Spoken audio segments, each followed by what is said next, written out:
दुचाकीवर लावलेली बॅग, गाडीच्या डिक्कीत ठेवलेली पैशांची बॅग लिफ्टिंग करत धुमाकूळ घालणाऱ्या दोघा आंतरराज्य चोरट्यांच्या मुसक्या आवळण्यात स्थानिक गुन्हे अन्वेषणाच्या पथकाला यश आले।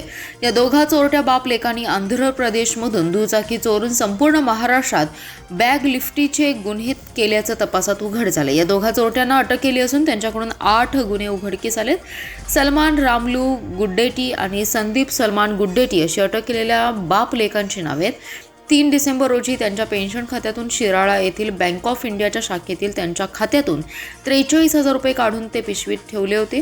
सदरची पिशवी गाडीला अडकवून ते स्टॅम्प पेपर आणण्यासाठी तहसील कार्यालयात गेले असता अज्ञात चोरट्यांनी सदर पैशांची बॅग लंपास केली।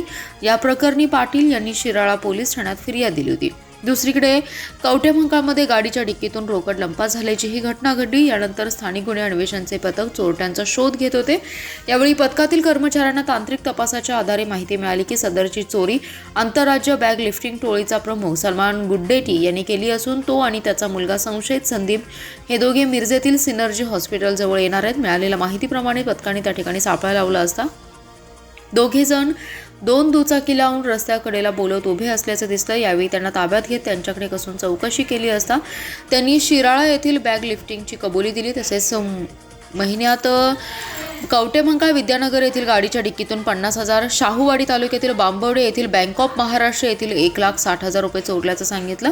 सलमान याच्याकडे आणखी कसून चौकशी केली असता त्यांनी मागच्या वर्षी नांदेड, अकोला आणि लातूर जिल्ह्यात अशाच प्रकारे बॅग लिफ्टिंगचे गुन्हे केल्याचं सांगितलं। त्याचबरोबर त्यांच्याकडे असणाऱ्या 2 दुचाकी या आंध्रातून चोरल्याचंही तपासात निष्पन्न झालं।